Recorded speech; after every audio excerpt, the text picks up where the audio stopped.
alaihi wasallam. Sehingga sahabat itu menurut Imam Al-Ghazali di sana dijelaskan oleh Kanjeng Rasul diberi ilmu. Kalau sahabat ini kena begini karena melakukan ini, kalau sahabat ini begini nanti akan begini, dan seterusnya dan seterusnya. Itulah kehebatan-kehebatan ilmu yang diberikan oleh Kanjeng Rasul kepada para ulama. Nah, menurut para alim ulama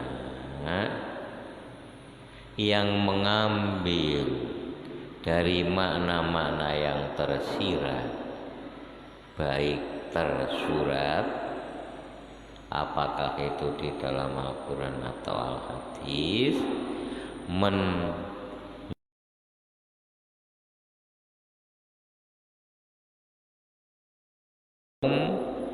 tanzihul qalbi nganidam. Jadi membersihkan hati dari dosa. Maknanya apa?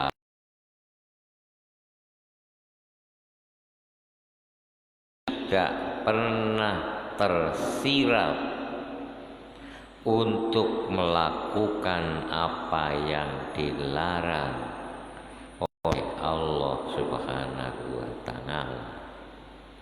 Bahkan kalau sampai melihat perbuatan baik, tidak melakukan, dia sangat menyesal dan dia meminta ampun kepada Allah Subhanahu wa Ta'ala. Sebagaimana hadis yang sudah sangat terkenal, terutama di kalangan para ulama yang ikut dalam dunia thariqah, roknatani qoblal fajri khairun minad dunya wa ma fiha, wa fi riwayatin roknatani qoblal fajri khairun min khumurin na'ami. Artinya 2 rakaat sebelum fajar itu lebih baik dibanding dengan dunia seisinya. Orang yang ngerti bahwa yang seperti itu adalah ngendikannya Kanjeng Nabi, dan apa yang dingendikakan oleh Kanjeng Nabi itu pasti terjadi, kok sampai tidak melakukan walaupun menurut pandangan ilmu fikih ini merupakan sunat, orang itu merasa berdosa dan orang itu akan minta ampun kepada Allah Subhanahu wa Ta'ala. Makanya itulah maknanya tanzihul qalbi nganidam. Makanya Syekh Muhammad di dalam kitabnya, yaitu yang terkenal dengan kitab Keistimewaan Umat Muhammad, Syarafu Ummati Muhammadin, ada sholat siang yang nilai bukan bentuknya. Makanya nanti dalam dosa itu ada nilai dan ada bentuk. Ada sholat siang yang nilainya itu sama dengan sholat malam. Artinya kita ada kesempatan, kalau umpamanya kita nggak bisa sholat malam, diganti siang. Syukur-syukur ya siang, ya malam. Kapan itu? Yaitu 4 rakaat setelah matahari tergelincir dan belum melaksanakan sholat zuhur. Karena pada saat itu tuftahu abwabus sama, pada saat itu pintu gerbang rahmat Allah di langit itu dibuka. Artinya di situ turun rahmat.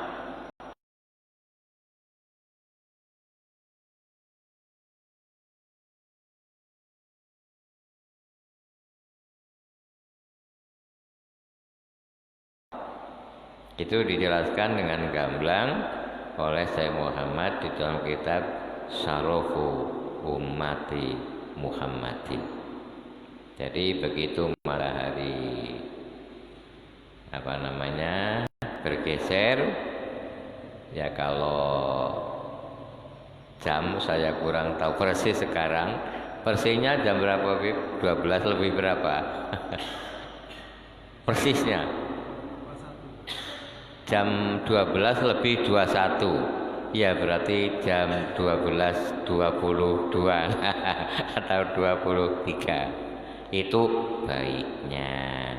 Tetapi sebagian ulama memahami hadis ini, ya walaupun sampai habis waktu sholat zuhur, sebelum dia melakukan, walaupun sampai akhir waktu sholat zuhur, sebelum dia melakukan sholat zuhur, tetap orang ini disunatkan sholat sunat 4 rakaat.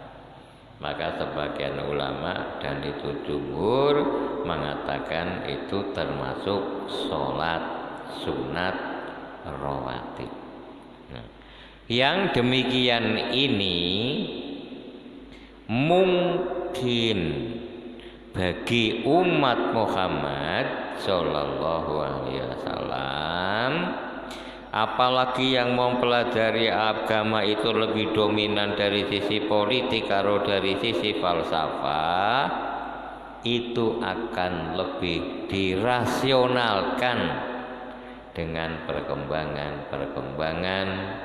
perpolitikan atau perekonomian pada zaman sekarang. Sehingga mungkin hal-hal yang demikian ini kurang memperoleh perhatian. Sebagaimana sekarang yang kayaknya sunnah ini sudah mulai hilang. Tetapi waktu saya masih kecil, bapak saya dan Pak Lik saya itu betul-betul melakukan, yaitu qailula. Qala yakilu, bukan yakulu.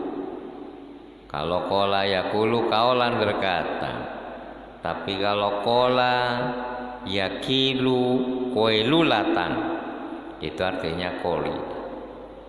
Qailulah itu artinya tidur sebelum sholat zuhur. Jadi sekitar jam 11:30. Nah, ternyata saya baca di Tempo, ajaran yang demikian ini diteliti oleh orang-orang Amerika.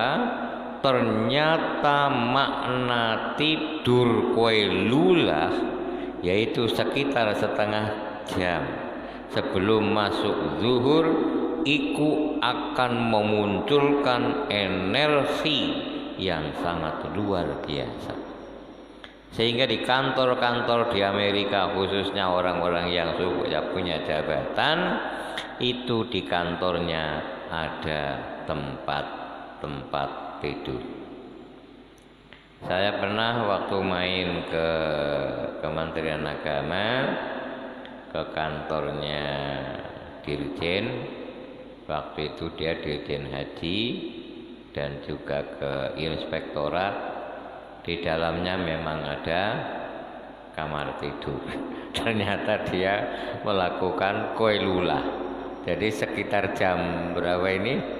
11:30. Pokoknya masuk kamar tidur. Nanti jam 12 bareng-bareng sholat di masjid kantor. Nah, itu sebetulnya ajaran-ajaran agama yang sangat-sangat luar biasa.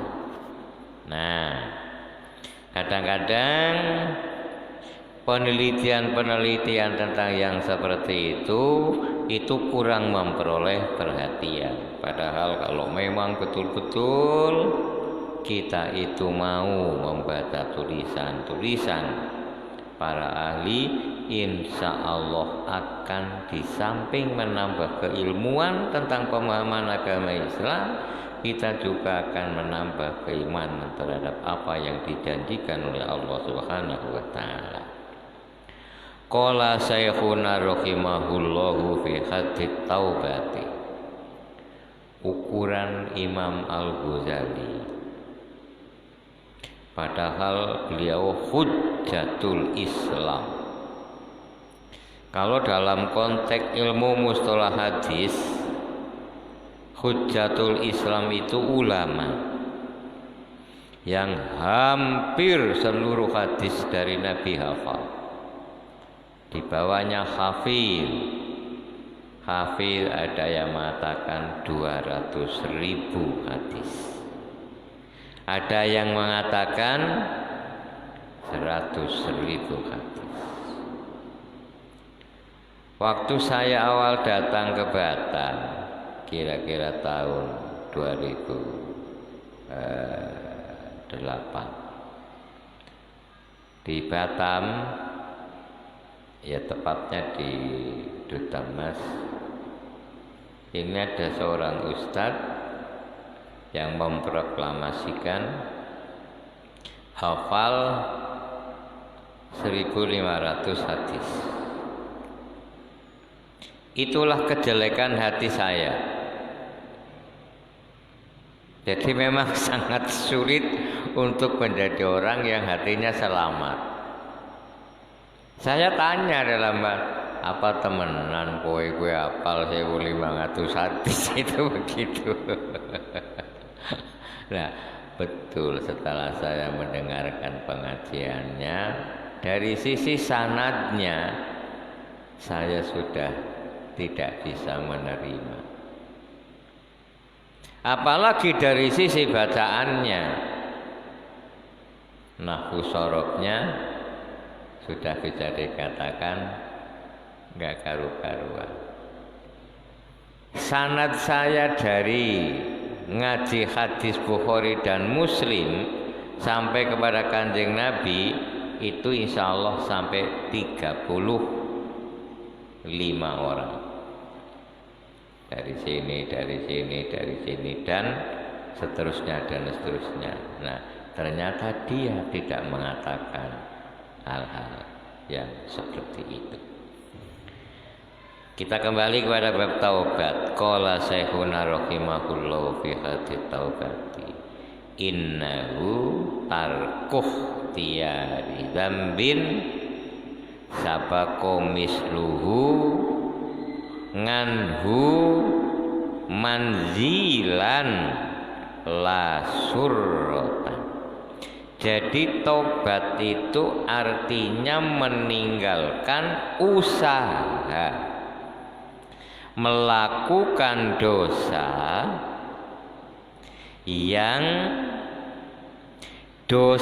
yang ditinggalkan ini itu sesuai dengan dosa yang dulu sudah dilakukan, tetapi sesuai dalam kedudukannya, bukan sesuai dalam bentuknya. Ya contoh umpamanya, kalau dulu dia sering menggunjing tetangganya, nah sekarang sudah tobat tidak menggunjing, tetapi dengki, hikdun.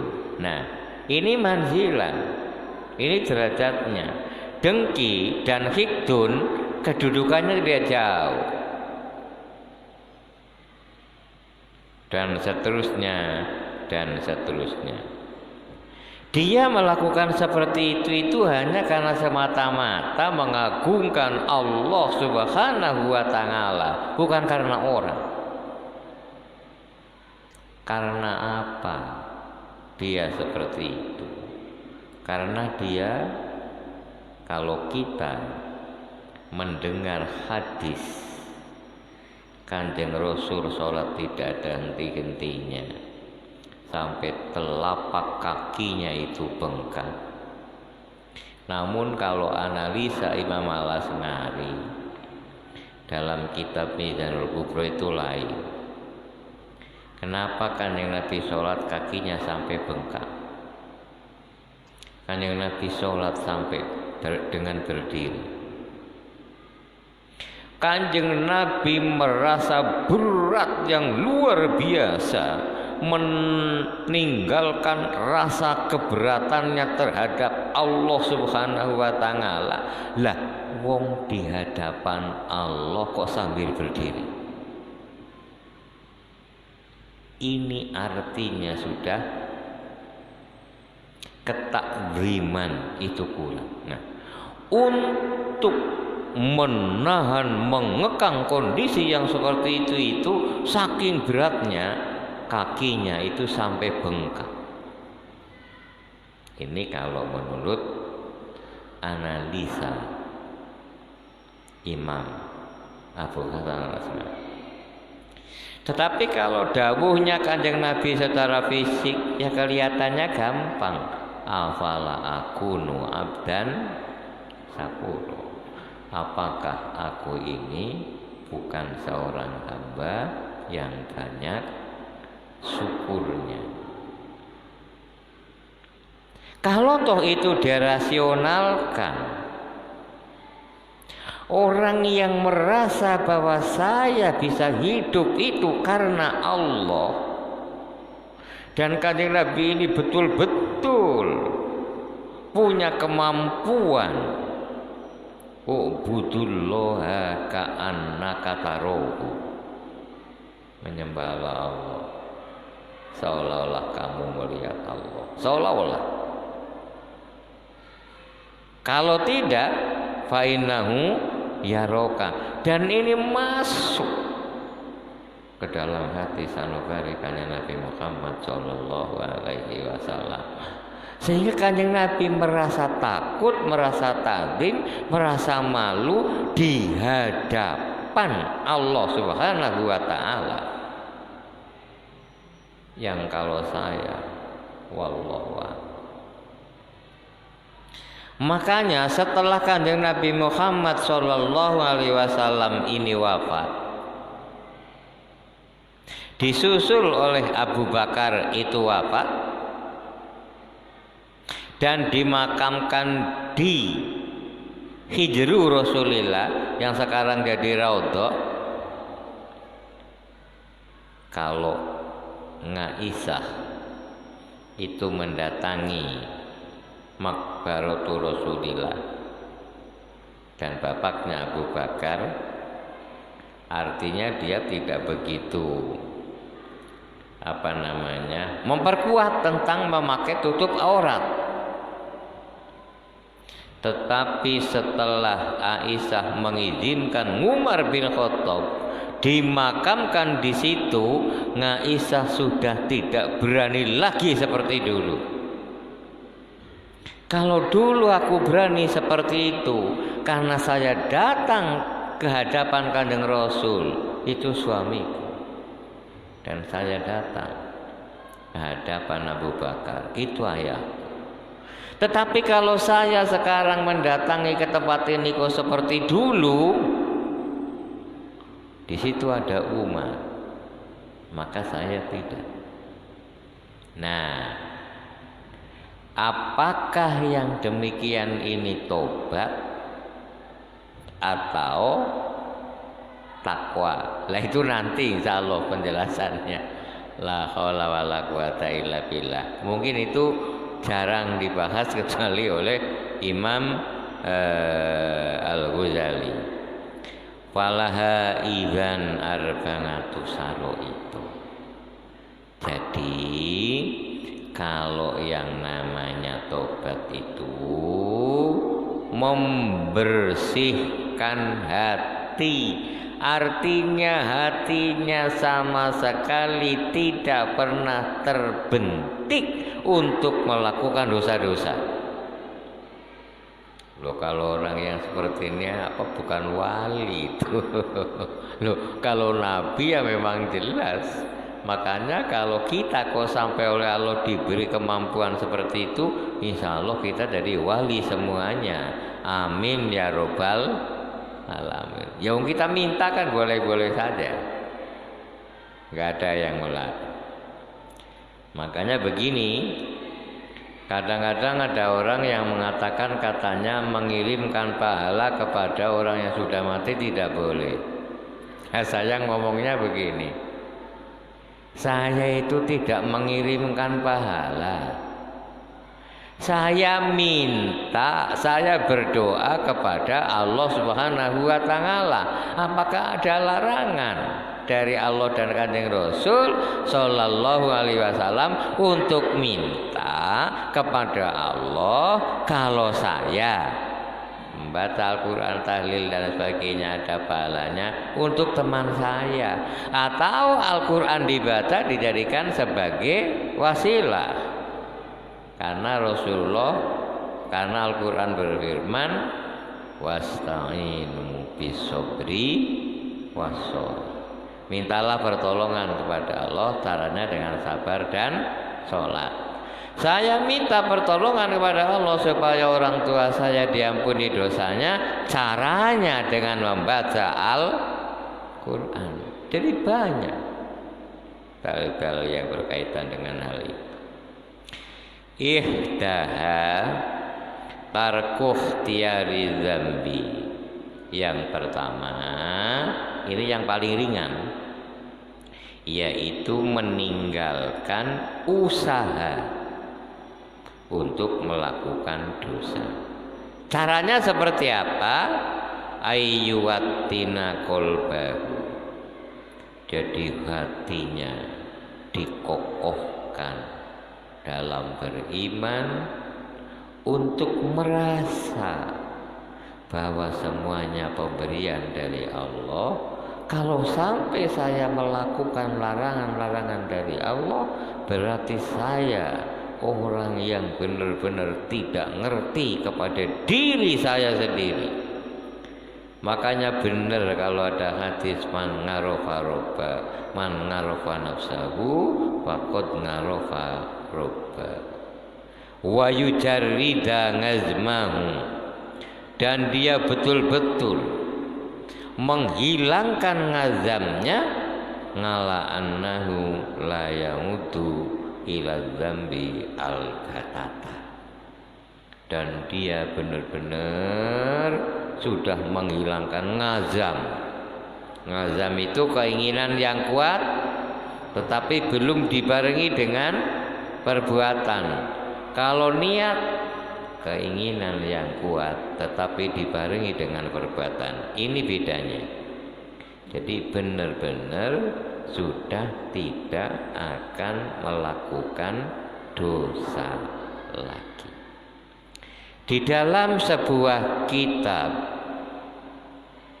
yang ditulis oleh Imam As-Sahrawardi, itu mengkisahkan salah seorang sahabat.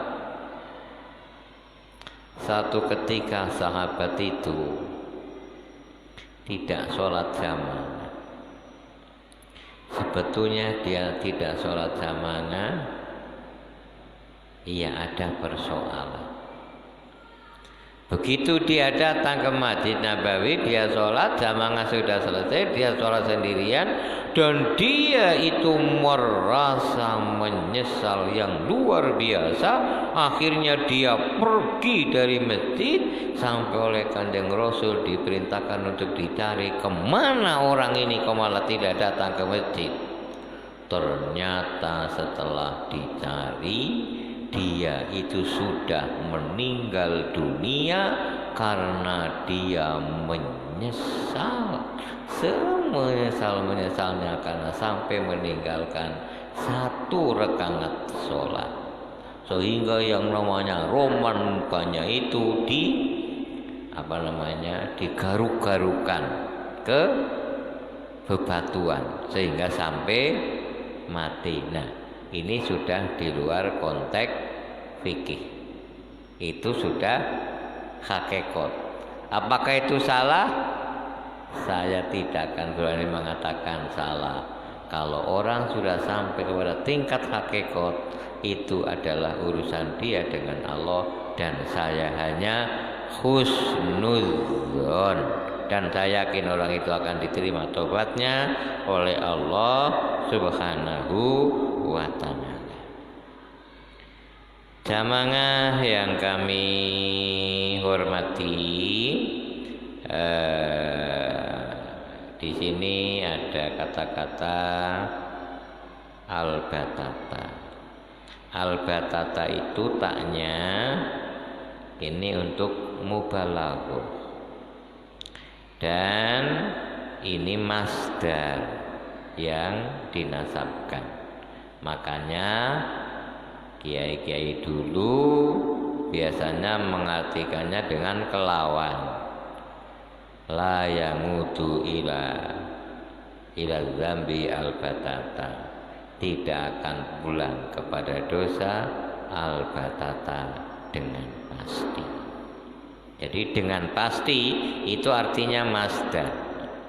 Alnya di sini ada yang mengatakan al-jinsiyah, tetapi juga ada yang mengatakan alnya itu al-zaidah, yang lazimah. Itu pembahasan ilmu nahwu, saya tidak akan merusakkan.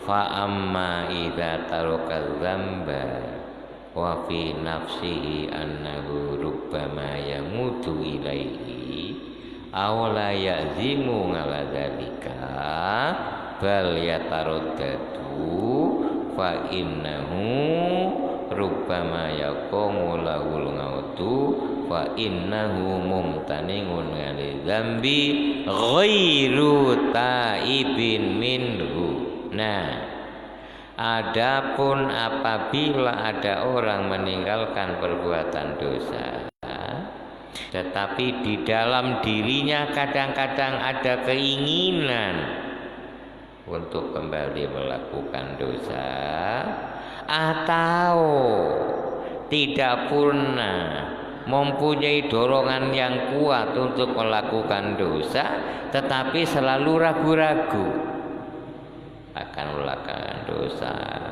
atau tidak, akan melakukan dosa atau tidak. Kalau sudah begitu, kadang-kadang dia betul-betul terjadi melakukan dosa. Nah, kalau orang yang seperti itu berarti orang yang hanya mencegah melakukan dosa, bukan orang yang bertobat melakukan dosa. Karena dia ragu-ragu akan melakukan atau tidak, tetapi ujung-ujungnya dia tidak melakukan. Itu namanya bukan orang yang bertobat, tapi itu namanya orang yang mencegah melakukan dosa. Ini yang pertama. Wasaniyatu, yang kedua, ayatu min dzambin qad sabaqan misluhu illa lam yasbiq nganhu lakana muttaqiyan ghairu taibin. Yang kedua, yaitu dia bertobat dari dosa yang dosa itu dari sisi kedudukannya, bukan bentuknya, pernah dilakukan orang itu. Tetapi kalau orang itu kok belum pernah melakukan dosa itu, kok orang itu tidak melakukan dosa, maka orang itu namanya bukan orang yang bertaubat, tapi namanya orang yang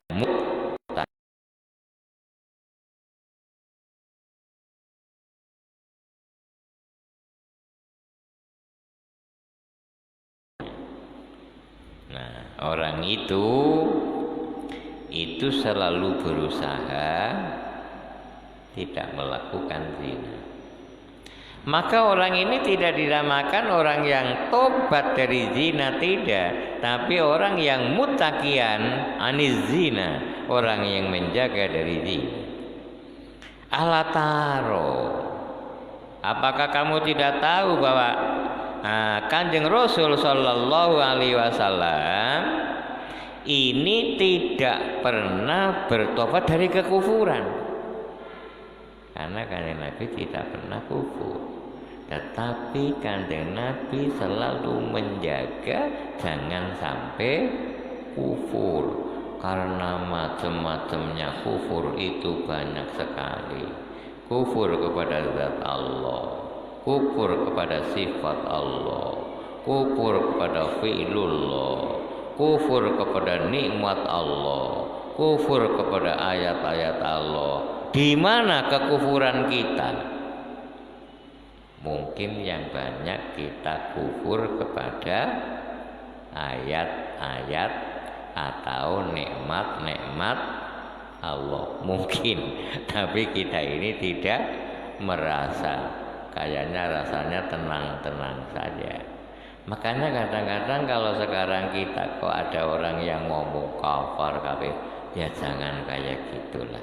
Karena kita sendiri tidak tahu apakah kita ini termasuk orang yang kafir atau tidak. Berbeda dengan sahabat Umar. Kalau sahabat Umar itu dulu pernah melakukan kafir, sekarang sudah jadi Islam, dan dia sudah berjanji tidak akan kafir lagi, dan dia tidak kafir, itu namanya bukan muttaqin, tapi namanya taib. Jadi derajatnya tinggi muttaqin dibanding dengan taib. Kalau taib sudah pernah melakukan, tetapi kalau muttaqian sama sekali belum pernah melakukannya. Itu bedanya.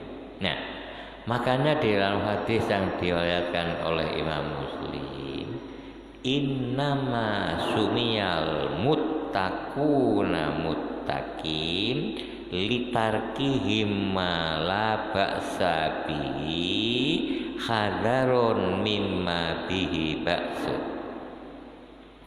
Orang-orang yang takwa itu dinamakan takwa karena orang itu meninggalkan sesuatu yang sebetulnya boleh dilakukan. Tidak apa-apa melakukan itu, tetapi orang itu khawatir kalau saya melakukan nanti saya jadi melanggar larangan-larangan Allah.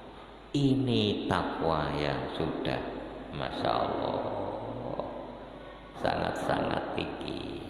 Makanya kadang-kadang kalau kita ini di pondok itu sering melihat kiai yang hatinya itu begitu ikhlas. Kiai, saya ingin pindah, oh bagus. Jadi semuanya tidak ada yang dikatakan tidak bagus. Kiai, saya ingin nikah, oh bagus. Saya doakan mudah-mudahan berkah. Kiai, saya akan dagang, oh bagus, Masya Allah. Itu artinya memang hatinya sudah benar-benar kolbin salim. Makanya di dalam kitab yang ditulis oleh Imam Jalaluddin Qadil Qudrat As-Suyuti, judulnya Khasayisun Nabi, di sana dijelaskan di sisi Allah ada wali 40 namanya wali abdal. Kalau salah satu itu mati, siapa tahu di antara kita ada yang jadi wali abdal loh. Kita nggak ngerti, jangan meremehkan itu. Kalau salah satu mati, Allah akan ganti satu. Dengan adanya wali abdal yang 40 ini, Allah masih menurunkan rezeki kepada makhluknya. Allah masih menurunkan hujan dan lain sebagainya. Kalau wali abdal ini sudah tidak ada, hujan sudah hilang dan rezeki sudah hilang. Di dalam hadis itu dijelaskan, wali abdal yang 40 sampai memperoleh derajat yang seperti itu bukan karena banyaknya sholat, zakat, puasa, haji, tidak, karena salamatul qalb, hatinya selamat. Artinya hati yang selamat itu apa? Sangat percaya bahwa Allah menanggung kita, Allah Rabbul Alamin, Allah yang menciptakan kita, Allah yang memelihara kita, Allah yang mendidik kita, Allah yang memberi kita. Maka saya pernah mendengar dongeng dari guru saya, Gus Muhtarom, yang dari Madiun. Di Irak dulu pernah terjadi musim kemarau panjang. Kiai-kiai sepakat sholat istisqa. Akhirnya sepakat sholat istisqa. Di tengah jalan ada salah seorang penggembala kambing. Diajak, Kang, ayo sholat istisqa. Nah, penggembala itu jawab, Kiai, nun sewu, kula mboten badhe salat istisqa. Kula badhe angon wedhus. Akhirnya kiai-kiai dengan masyarakatnya sholat. Setelah sholat hujan. Malamnya kiai-kiai itu, khususnya yang jadi imam, ada hatif.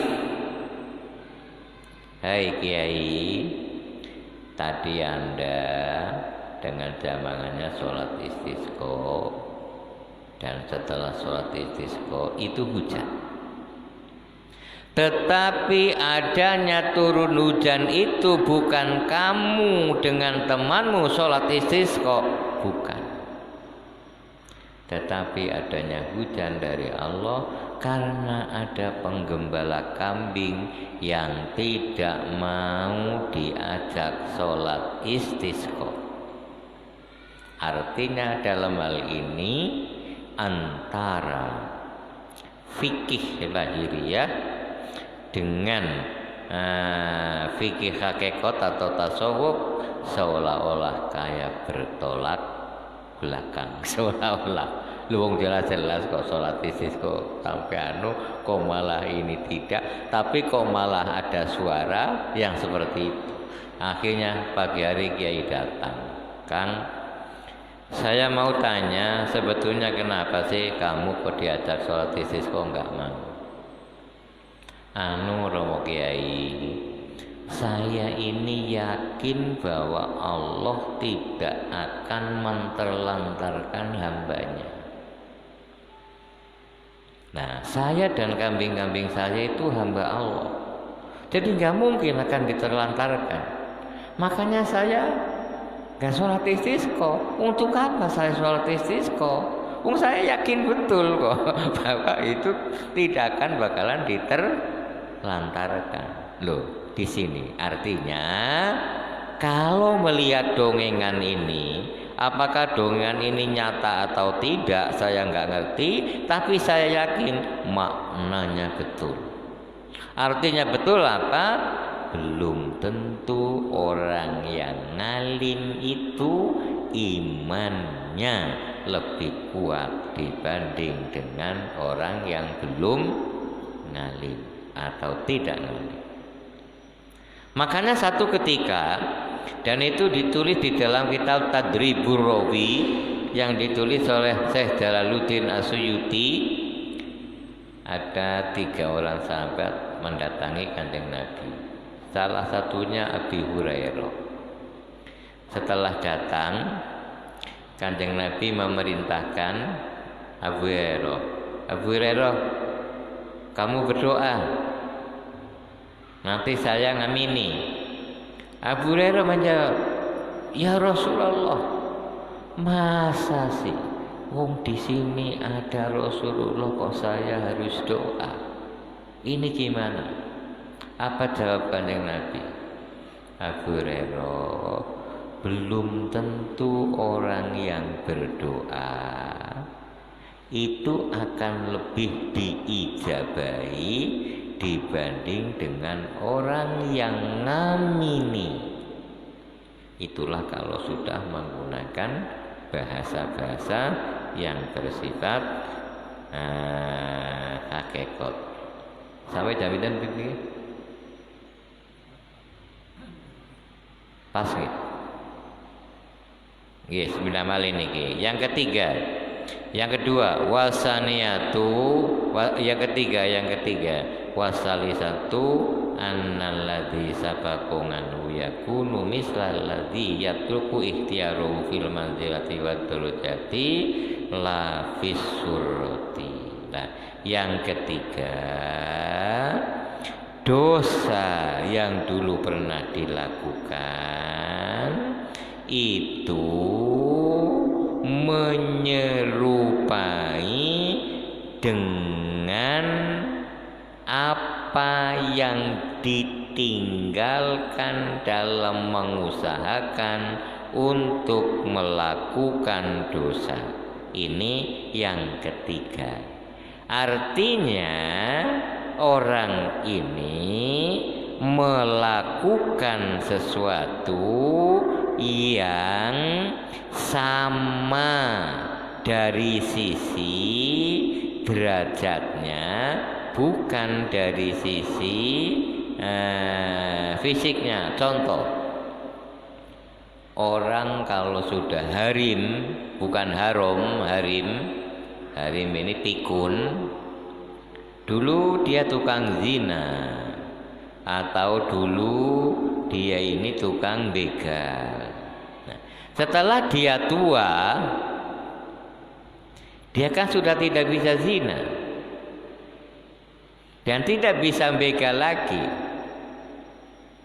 Tetapi ikhtiar, keinginan untuk ke sana itu masih ada. Nah, kalau orang itu kok seperti itu berarti orang itu belum bertaubat. Makanya orang itu masih harus ada kewajiban yatruku ikhtiyarohu li lambin, harus meninggalkan usahanya untuk melakukan dosa, walaupun bukan dosa zina atau bukan dosa begal, tetapi dosa yang derajatnya hampir sama, ya kayak berdusta atau mencederai orang dan lain sebagainya. Nah, menurut Imam Al-Ghazali, apabila yang demikian ini sudah bisa dilakukan, maka orang ini akan sampai memperoleh derajat yaitu tobat nasuha, sebuah tobat yang akan menghapus segala dosa walaupun seberapa tingginya dosa itu. Nah, mudah-mudahan kita ini bisa sampai yang seperti itu. Siapa tahu nanti kita ini diberi umur yang sudah tua, kita keinginannya masih ada ke sana, hanya secara fisik itu kita sudah tidak mampu. Nah, itu namanya kita belum bisa bertobat kepada Allah Subhanahu wa taala. Mudah-mudahan itu yang dihindari oleh kita semuanya karena pertolongan dari Allah Subhanahu wa taala. Saya kira cukup sekian. mudah-mudahan ada manfaatnya, dan mudah-mudahan kita semuanya dosanya bisa diterima oleh Allah Subhanahu wa ta'ala. Amin ya rabbal alamin. Akhirul kalam, assalamualaikum warahmatullahi wabarakatuh.